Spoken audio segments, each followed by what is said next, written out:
I used to believe that family meant you always had a place to come home to. I was wrong. The real truth was that some mothers only keep space for the children they choose to love. Mine ordered me and my 3-month-old baby out of the house I grew up in so my younger brother could move in with his gaming equipment and unemployed friends.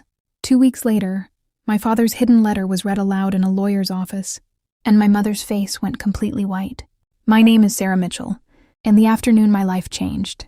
Forever started in my childhood bedroom, with my mother standing in the doorway holding a cardboard box. She didn't knock. She simply walked in, dropped the box on my bed beside my sleeping daughter, and coldly explained that I needed to be out by the end of the week. Before I could even process those words, she added something even more shocking. My brother Tyler was moving back home, and he needed my room because it had better Wi-Fi signal for his streaming setup. Confused and exhausted from another sleepless night with a colicky baby, I quietly asked where she expected us to go.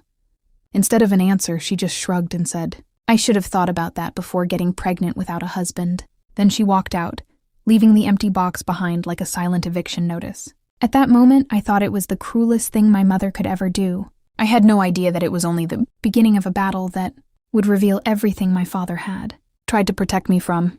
That night, I sat on the floor of my childhood bedroom holding my infant daughter and my father's old pocket watch.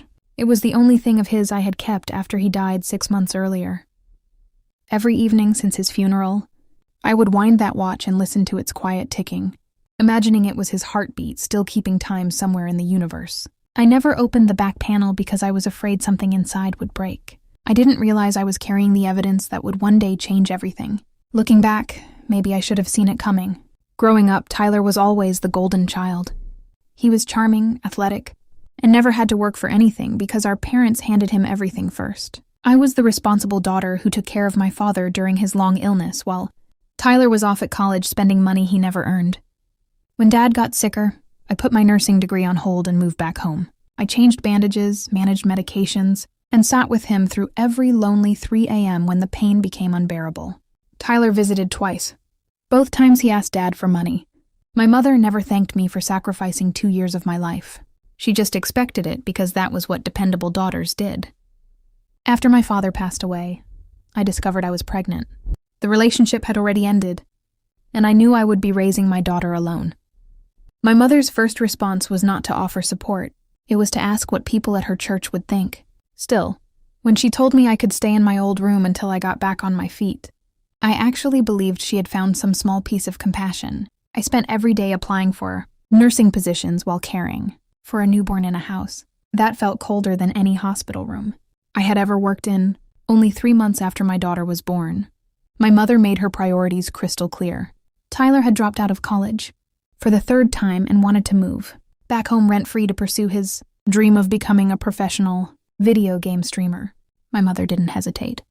She chose her unemployed son over her daughter and infant granddaughter, without a second thought. Even more heartbreaking, she had already promised him my bedroom, the nursery setup I had carefully arranged, and the garage where I stored everything I owned. This had never been a temporary offer of help.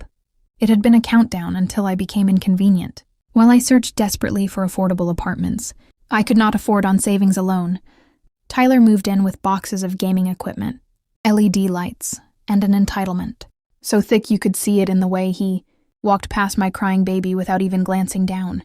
He complained that her 2 a.m. feedings interrupted his streaming schedule. My mother actually asked me to keep her quieter. I was being erased from my own childhood home, one request at a time. Then my father's lawyer called and asked me to come to his office. He said he had found something unusual in Dad's estate files that required my immediate attention.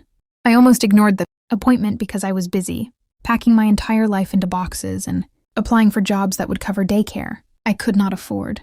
But something in the lawyer's voice made me show up. When I arrived, he slid a sealed envelope across his desk. My name was written on the front in my father's shaky handwriting. Inside was a 2-page letter and a legal document that made my hands tremble as I read. The letter began simply, "Sarah, if you are reading this, it means I'm gone and your mother has already asked you to leave. I know my daughter. I know she will choose Tyler over you the moment I am not there to stop her." My father explained that 3 months before he died, he had quietly transferred the house into a living trust with me as the sole beneficiary. My mother had life estate rights, meaning she could live there as long as she wanted, but she could not sell it, transfer it, or remove me from the property. The house would legally become mine upon her passing. But more importantly, I had equal right to live there, and she had no legal authority to evict me. He wrote, "I have watched your mother favor your brother for his entire life while you carried every burden without complaint.